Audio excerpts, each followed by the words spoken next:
படத்தின் கதாநாயகன் கோகுல் கே சத்யா அவர்களை அன்போடு அழைக்கின்றோம். எங்கள் கலை குடும்பத்தை சேர்ந்த அனைவர்களுக்கும், பத்திரிகையாளர் நண்பர்கள் அனைவர்களுக்கும், இங்கே வந்திருக்கும் பெரியவர்களுக்கும் என் மனமார்ந்த பணிவான வணக்கத்தை நான் தெரிவித்துக் கொள்கிறேன். இந்த காளியாட்டம் படம் எனது நண்பர் ஆதிராஜா அவர்கள் மிக அளவுக்கு அதிகமாக ஒரு மனிதன் எந்த அளவுக்குலாம் கஷ்டப்படக்கூடாதோ அந்த அளவுக்கு கஷ்டப்பட்டு இந்த மேடையில் என்னை நிற்க வச்சதுக்கு அவருக்கு மறுபடியும் என்னுடைய பணிவான வணக்கத்தை தெரிவித்துக் கொள்கிறேன். எங்கள் குடும்பத்தின் படம் இசையமைப்பாளர் மெல்வின் அவர்கள் மிக சிறப்பாக இசையமைச்சு என்ன இந்த ரெண்டாவது அந்த ஐட்டம் சாங்கில் நீ பண்ணி தான் ஆகணும், அவருடைய பிடிவாதம் தான் இந்த சாங்கில் நான் இப்போ பண்ணது. அவருக்கு நான் நன்றி தெரிவித்து கொள்கிறேன். இந்த படம் நல்லா வரணும், அது மீடியாவில் இருக்கிறவங்களுக்கும் பத்திரிகையாளர் நண்பர்களுக்கும் இங்கே இருக்கிற பெரிய எங்கள் கலை குடும்பத்தை சேர்ந்த அனைத்து பெரிய மனிதர்களுக்கும் அவங்களோட ஒத்துழைப்பு கண்டிப்பாக கொடுத்து எங்களை மேலும் மேலும் அடுத்த கட்டத்துக்கு எங்களை கொண்டு போகிறதுக்கு நான் கேட்டுக்கிறேன். அவங்கள்ட்ட பணிவாக, எனக்கு அதிகமாக பேச தெரியாது. எல்லாருக்கும் நன்றி. படம் வெற்றி அடையணும். இதே மாதிரி இவங்களோட ஒரு வெள்ளி விழாவிலையும் ஒரு வெற்றி விழாவிலையும் நாங்கள் கலந்துக்கணும்னு ஆசைப்படுறோம். எல்லாம் அந்த பாட்டில் யூசர் கையில் இருக்குது. நன்றி, வணக்கம். Thank you sir. அவர்களை தொடர்ந்து வாழ்த்துரை வழங்குவதற்காக இசையமைப்பாளர் சார்லஸ் மெல்வின் அவர்களை அன்போடு அழைக்கின்றோம். மீடியா நண்பர்களுக்கு வணக்கம். மேடையில் அமர்ந்திருக்கும் ப்ரொடியூசர், டைரக்டர் அவங்களுக்கு எல்லாருக்கும் வணக்கம். எனக்கு இது 8வது படம். 2009 ராமர் படம் பண்ணோம். அதுவும் பெரிய ஒரு கதை தான். ப்ரொடியூசரு டைரக்டருக்கும் ஒரு சின்ன மனஸ்தாபம் அதுலேயும் இவரை ஒரு இன்டர்வியூ கூட நாங்கள் எந்த டிவிலையும் எதுலேயுமே கொடுக்கல. அதுவும் அப்படி ஆயிடுச்சு. அதுக்கப்புறம் இது ரொம்ப பயங்கரமாக கஷ்டப்பட்டு இந்த படத்தை நாங்கள் எடுத்திருக்கோம். இதில் என்னென்னா, கடலூரில் இருக்கிறவங்க எல்லாருமே நடிச்சிருக்காங்க. இங்கே டெக்னீஷியன்ஸ் எல்லாமே சென்னை.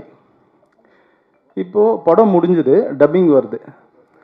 வந்ததுக்கப்புறம் டப்பிங்கு பாதி பேசியிருக்காங்க. அதுக்கப்புறம் அதே கேரக்டர் பேசணும். ஃபோன் பண்ணால் எனக்கு சென்னையில் ஒரு வேலை இருக்குது, அப்போ வரும்போது டப்பிங் பேசிக்கிறேன் அப்படின்னு சொல்லுவாங்க.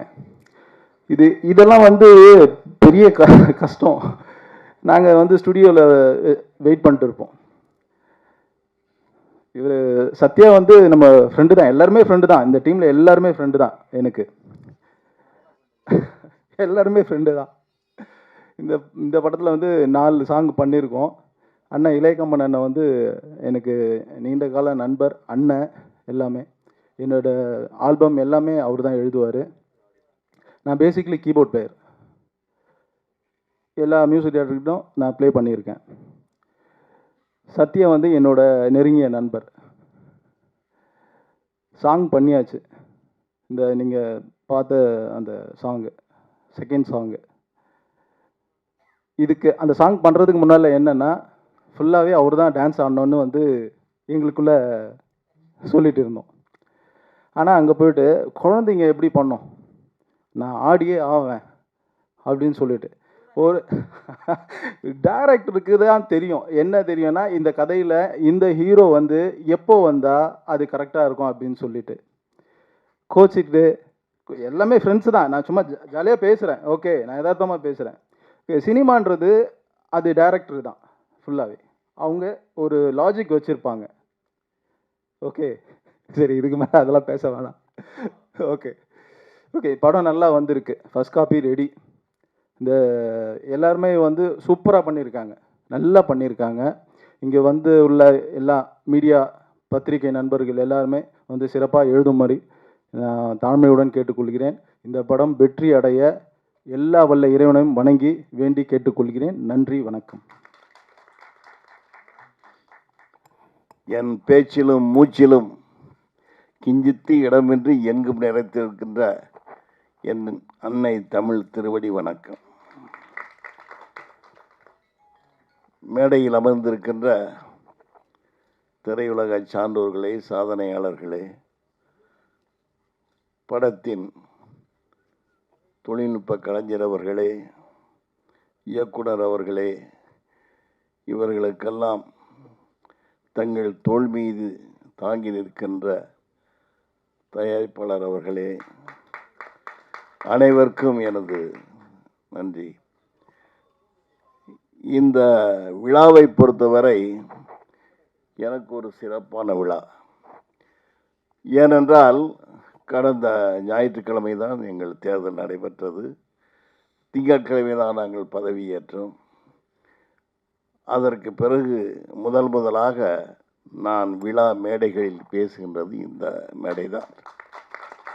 அதனால் இந்த காளியாட்டத்திற்கு நான் என் சிறந்தாழ்த்தி வணங்குகிறேன். இந்த நான் அறிவியல் தெரியாமல் கொஞ்சம் பேச மாட்டேன். அது என்னுடைய பழக்கம். நம்ம ஜாகுவார் அவருடைய பழக்கம், அது வேற. ஏன்னா அவங்களுக்கு உரிமை இருக்குது. இந்த காளியாட்டம் என்பது பழங்குடியினரின், அதாவது இந்த இந்தியாவில் குடியேறிய முதல் குடி பழங்குடியினர். 3 வகையாக பிரிக்கிறாங்க. ஒன்று ஆப்பிரிக்கா வழி வந்தவங்க, ஒன்று இங்கே இருந்தவங்க, ஒன்று கிழக்காசியாவிலேருந்து வந்தவங்கன்னு 3 விரும்பி பிரிக்கிறாங்க. அவங்க 3 பேருக்கும் மரபணு வித்தியாசமாக இருக்குது. அதில் பின்னாடி வந்தது தான்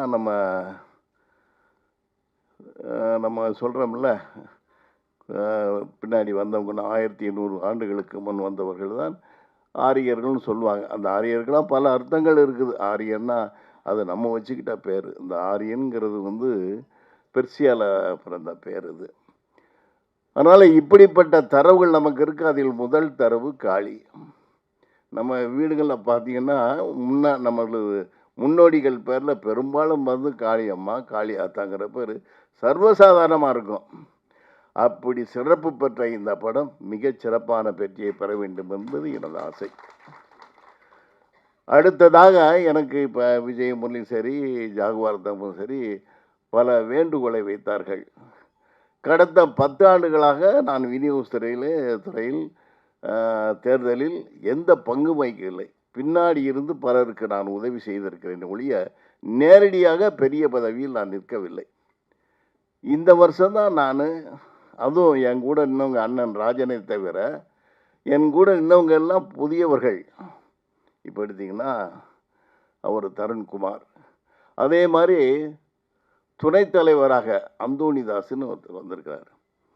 அவர் யாருன்னா ஏவிஎம் தியேட்டரில் டப்பிங், எடிட்டிங், ரீரிகார்டிங் எல்லாம் போட்டு வச்சுருக்கிறாரு. ஒரு பெரும் மனிதர், பெரும் வணிகர்.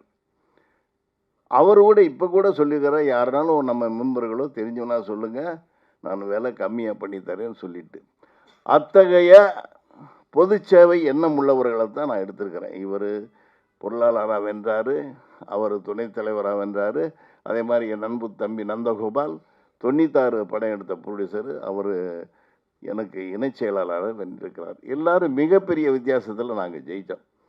இது காரணம் என்னென்னா, எங்களுக்கு இந்த சினிமாவில் உள்ள ஈடுபாடு எல்லாருக்கும் தெரியும். போராடிக்கிட்டே தான் இருக்கிறோம் அந்த சினிமா துறை நன்றாக இருக்க வேண்டும் என்று. ஆனால் எனக்கு தெரிந்த வழியில் நான் உண்மைகளைத்தான் பேசுவேன். நீங்கள்லாம் படம் எடுக்கிறீங்க, உண்மைதான். இன்றைக்கி டிஜிட்டல் வந்த பிறகு யாருனாலும் படம் எடுக்கலாம். ஒரு காலத்தில் கை கேட்டாத வானம் போல இருந்தது சினிமா. வெறி பிடித்தவர்கள் தான் இந்த திரையுலகிலே வர முடியும் என்ற ஒரு காலகட்டம் இருந்தது. ஆனால் இன்று அப்படி இல்லை. யாருனாலும் படம் எடுக்கலாம். இப்போ இன்றைக்கி நிறையா டைரக்டர்கள்லாம் வெறும் ஷார்ட் ஃபிலிம் எடுத்து வந்தவங்களாம் இருக்கிறாங்க. லெஃப்ட்டு ரைட்டு தெரியாதவங்களாம் இருக்கிறாங்க. அதில் ஒரு சிலர் மாபெரும் வெற்றியாளராக பவனி வந்து கொண்டு இருக்கிறார்கள். இதில் காலத்தின் கட்டாயமா கோலமா என்று நமக்கு தெரியவில்லை. ஏன்னா யார் வெற்றி கொடுக்கிறார்களோ அவர்கள் புகழப்படுவார்கள். நீங்கள் என்னதான் நல்ல படம் எடுங்க, அது உங்கள் சூழ்நிலையில் படம் ஓடாமல் போயிடலாம். அப்படி இருந்தால் நீங்கள் பலபடி போராடத்தான் செய்யணும். அப்படி ஒரு சூழ்நிலை இன்றைக்கி இருக்குது. இன்றைக்கி உதாரணமாக இன்றைக்கி தம்பி விஜய் நடித்த படம் அதாவது எனக்கு தெரிஞ்சு சமீபத்தில் ஒரு பெரிய ஓப்பனிங். அது நல்லா இருக்குதா நல்லா இல்லையா எனக்கு தெரியாது. ஆனால் பெரிய ஓப்பனிங், அது விஜயமுரளி தெரியும். அவர்கிட்ட எத்தனை பேர் டிக்கெட் கேட்குறாங்க. இதுக்கு எப்பா விட்டா போதும்னு ஆகி போச்சு எனக்கு. ஏன்னா நாங்கள் இப்போ தான் பதவிக்கு வந்திருக்கிறோம். எல்லாத்தையும் எல்லாம் டிக்கெட் விட்டு அவன் ஐயோ அப்பான்னு போனா அப்படின்னு வச்சுட்டு போயிடுறான். அப்படி ஒரு சூழ்நிலை இருந்தாலும் அந்த படம் பெரிய ஒரு வசூலை கொடுத்துருக்கிறது. காரணம் அவர் ஜனங்க கிட்ட நல்லா பரவி இருக்கிறாரு, கலந்துருக்கிறாரு.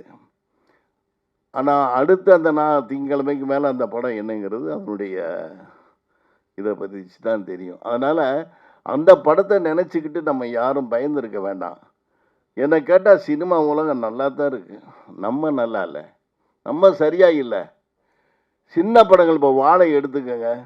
வாழைக்கு ஒரே ப்ளஸ் பாயிண்ட் என்னென்னா மாரி செல்வராஜ் அடுத்து அந்த படம் நல்லா இருக்குன்னு பொது ஊடகங்களில் பெரிய அதுக்கு ஒரு உந்துதல் கொடுத்தாங்க. யாருமே எதிர்பார்க்கல அது இந்த அளவுக்கு வசூலை கொடுக்கும். ஒரு சின்ன பட்ஜெட் படம் என்ன கேட்டால் ஒரு 3-4 கோடி இருக்கலாம்னு நினைக்கிறேன். ஆனால் இன்றைக்கி அவரை பொறுத்த அவர் தான் ப்ரொடியூசரு. எனக்கு தெரிஞ்சு ஒரு 15 கோடி கிடைக்கலாம் அவருக்கு. எவ்வளோ மாபெரும் வெற்றி அந்த படம். அதே மாதிரி உதாரணத்துக்கு ஜோ அது இதுன்னு முன்னாடி ரிலீஸ் ஆச்சு. அந்த படங்கள்லாம் ரொம்ப சின்ன பட்ஜெட் படம் தான். படம் நன்றாக இருந்ததுனாலே அது வசூல் சிகரத்தை தொட்டது. நம்ம நல்லா இருக்குன்னு நம்மளே நினச்சிக்கிட்டோம்னா அது ஜனங்கிட்ட போய் சேர மாட்டேங்குது. நடிக்கிறவர்கள் அதுக்கான நடிகர்களாக இருக்க வேண்டும். ஒரு இளவயது கணவன் நான் படத்தில் காமித்தால் அவன் இளவயதினாக இருக்க வேண்டும். ஒரு நடிகையை அழகுமிக்க நடிகை இளைஞர்கள் விரும்புவதைப் போல அழகுமிக்க ஒரு நடிகனையும் இளைஞர்கள் விரும்புவார்கள். இது எல்லாருக்கும் தெரிஞ்ச விஷயம்தான். ஒரு காதல் படம் எடுக்கிறீங்கன்னா அதில் வர்ற கதாநாயகனும் கதாநாயகியும் அந்த கதைக்கேற்ப நல்லா இருக்கணும். அசிங்கமான கதாங்கிட்ட யாருனாலும் வச்சுட்டு போயிடலாம். உதாரணத்துக்கு நான் ஜமீன் கோட்டைங்கிற படத்தில் நானே ஹீரோவை நடித்தேன். எனக்கு அப்போ 43 வயசு, முரளிக்கெலாம் தெரியும். அந்த படத்தில் ஒரே ஒரு ஆள் தான் ஹீரோயின் தான், மோகினி தான். அப்போ நல்லா தெரிஞ்சாலும் நான் டைரக்டராக எல்லாருக்கும் தெரியும். அதில் மோகினியை ஒரு இடத்துல கூட நான் தொட்டு கூட சீன் எழுதலை. ஏன்னா எனக்கு அப்போ வயசு 43. எனக்கே இப்போ அது அப்பயே ஒரு இன்ஃபீரியாரிட்டி காம்ப்ளெக்ஸ் இருந்தது. அது மாதிரி யார் எதை செய்ய வேண்டும், எந்த அந்த பாத்திரங்கள் எப்படி இருக்க வேண்டும் என்று அதை எடுத்து நம்ம இது பண்ணணும். ஏன்னா இன்றைக்கி எல்லா வசதியும் இருக்குது. டிஜிட்டல் வந்த பிறகு யாருனாலும் படம் எடுக்கலாம், யாருனாலும் நடிக்கலாம். ஆனால் அதுக்காக நம்ம நடிக்கணும்ல. அதே மாதிரி கதை நீங்கள் சுற்றி நீங்களே 2 பேரை வச்சுக்கிட்டு இந்த கதை சூப்பராக இருக்குன்னு கைதட்டிட்டு போனோம்னா அது இப்போதைக்கு நல்லாயிருக்கும். நாளைக்கு ஸ்க்ரீனில் போய் முதல் நாள் விழுந்த பிறகு தான் அது கதை உங்களுக்கு புரியும். ஏன்னா ஓப்பனிங்கே வர்றதில்ல ஜனங்க எல்லாம் 100 தியேட்டர் போடு. ஏன்னா சொன்ன மாதிரி ஜாகுவாரும் முரளியும் சொன்ன மாதிரி நாங்கள் எங்கள் தேர்தல் அறிக்கையிலே கொடுத்துருக்குறோம். இந்த மாதிரி நிறையா படங்கள் தெரியாமல் புரியாமல் இதுக்குன்னு ஒரு கூட்டம் இன்றைக்கி வடபழனியில் சுற்றிக்கிட்டு இருக்குது. ஆனால் நீங்கள் என்ன சொன்னாலும் நம்மகிட்ட கேட்க மாட்டேன்றாங்க. நம்ம அந்த நடைமுறையை சொல்லுவோம். இதில் இருக்குண்ணா அவன் என்ன சொல்கிறான், ஆட நீங்கள் வேறு கலைப்புலி சேகரன் எப்போ பார்த்தாலும் இருந்தாங்க சொல்லுவார். நீங்கள் வாங்கின 100 தியேட்டர் எடுத்து கொடுக்குறேன், 200 தியேட்டர் எடுக்கிறேன், எப்படி ஓடுது பாருங்க அவன் பண்ணனா ஒன்றும் ஓடாது. அவனால் 100 தியேட்டரை எடுக்க முடியாது. சும்மா சொல்லுவாங்க 100 தியேட்டர் எடுக்கிறேன்னு. கியூபு காசு வேறு, கியூபு கட்டுறானா கட்டாதான் அது கூட நமக்கு தெரியாது. ஏன்னா முதல் ஷோவே அதில் என்ன பண்ணுறாங்கன்னா, நான் நடக்கிற உண்மையை சொல்கிறேன்.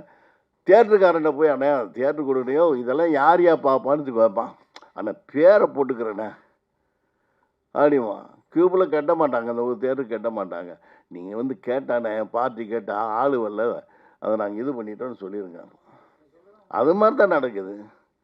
அதுக்காகத்தான் நாங்கள் இப்போ ஒரு இதை நாங்கள் பேசிக்கிட்டு இருக்கிறோம். அது எப்படி பண்ணுறது, என்ன மாதிரி பண்ணுறது. 10 தியேட்டருக்கு மேலே ரிலீஸ் பண்ணக்கூடாது சார் சின்ன படத்தை. சிட்டி செங்கற்பட்டில் நல்லா ஓடிச்சுன்னா இங்கே பாருங்கள், ஒன்று மட்டும் நினச்சிங்க, சொந்த மகன் எடுத்தாலும் தகப்பன் தன் தியேட்டர்லேயே போட மாட்டான் விஜய்னா அதை தான் போடுவேம்மா. தகப்பன் எடுத்தாலும் பையன் ஓனாக தேடி போப்பா உன் படத்தில் எவன் ஏன் பார்ப்பான் அப்படின்ட்டுருவான். அவன் விஜய் படத்தை தான் போடுவான். அதனால் இது எல்லா தியேட்டருக்காரங்களும், ஏன்னா அவங்களுக்கு அதுதான். ஏன் ஆள் வராத இடத்துல போய் நான் என்ன கையிலேருந்து காசு போட்டு ஏசிக்கிட்டு வேணா, ஏன் கையிலேருந்து போனால் அவன் கேட்டுக்கு நியாயம் இருக்குது. இப்போ நாங்கள் எங்களுக்கு தெரியும் பேசி வச்சுருக்கிறோம். இப்போ பொதுவாக 50 டிக்கெட்டு வாங்க சொல்கிறாங்க மல்டிப்ளெக்ஸில். சார் ஒரு ஷோ படம், நீங்கள் மஞ்சுமல் பாய்ஸ் எத்தனை ஷோ போட்டாங்க?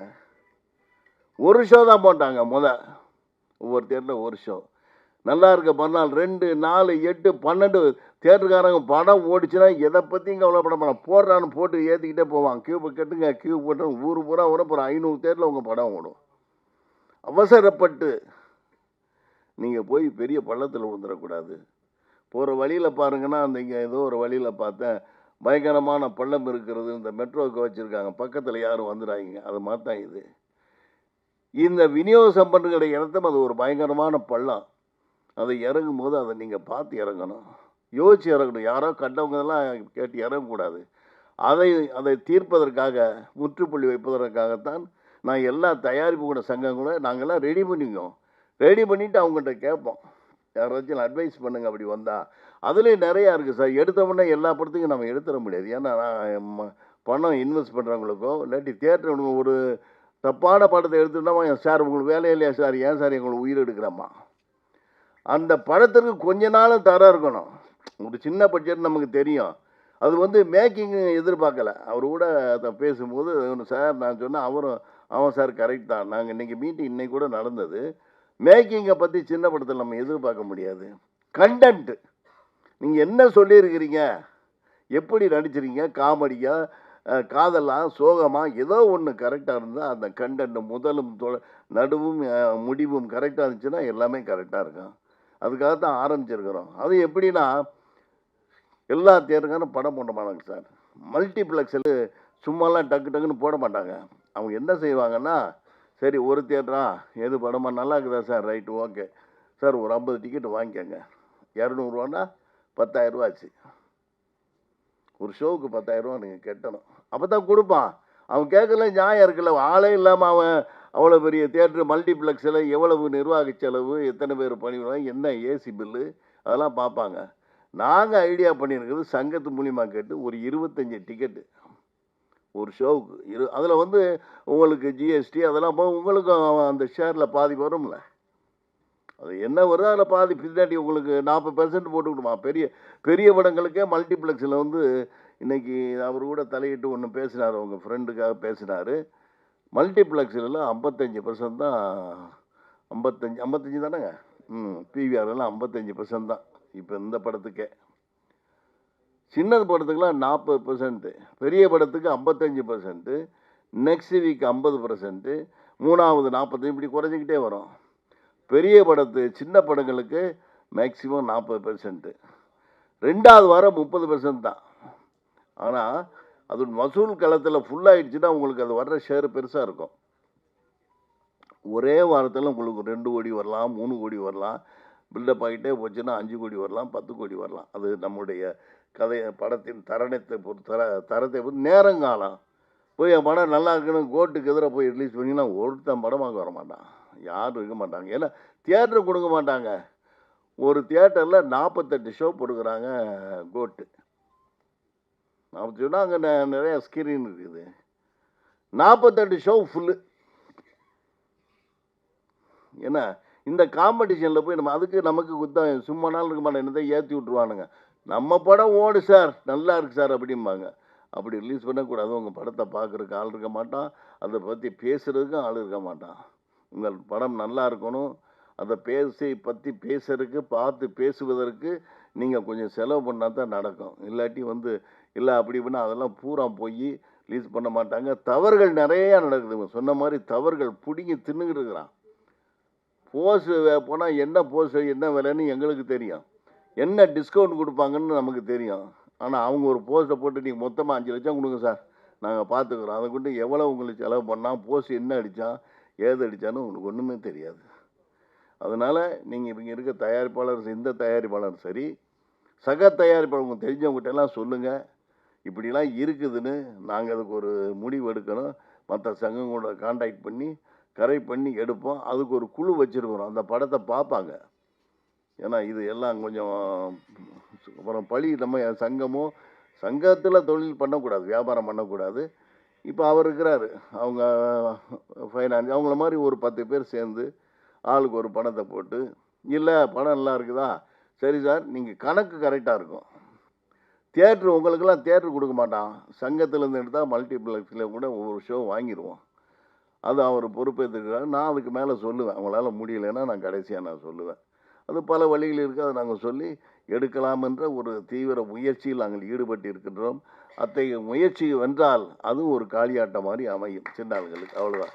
நன்றி, வாழ்த்துக்கள்.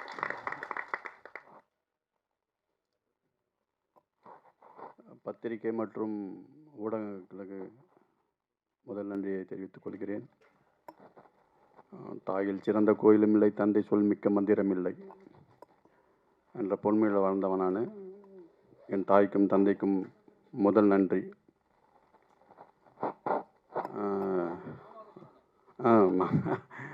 தாய் மாமன் மாமாலாம் ஒன்று தானே, எல்லாம் ஒன்று தான். அண்ணன் ஜாக்குவார் அண்ணன் வந்து எப்படி சொல்கிறதுன்னு தெரில. ஜாக்குவார் தங்க அண்ணன் வந்து எனக்கு சொல்லி அடிப்பேன்னு ஒரு படம், விவேக் சார் ஹீரோ. நான் தான் அப்போ அவரை காரெல்லாம் கூப்பிட்டு போயிட்டுருப்பேன். அப்போதுலேருந்து எனக்கு அவர் நெருங்கிய தொடர்பிலே தான் இருக்கிறேன் அவர்கிட்ட, அண்ணங்கிட்ட. அதுக்கப்புறம் என்னுடைய நண்பர் ராஜசீமன் எனக்கு இன்னும் நெருங்கிய நண்பராக தான் இருக்கிறாரு. என்னுடைய உயிரினும் மேலான பிரகாஷ் அண்ணன். இந்த படம் இன்றைக்கி இந்த இடத்துல இருக்குதுன்னா அதுக்கு முழுக்க காரணம் ராஜா புருஷோத்தமன் தான், வேறு யாருமே கிடையாது. இந்த வெள்ளை சட்டை போட்டு உக்காந்துருக்காரு பாருங்கள், அவர் தான். அதுக்கப்புறம் இன்னொருத்தவங்க இங்கே வரல, அவர் சாதாரணமாக ஒரு டீ கடை தான் வச்சுருக்காரு, லாரன்ஸ்னு பேர். இந்த மேடை நான் உயிரோடு இருப்பதற்கு முக்கிய காரணம் அவரும் ஒன்று.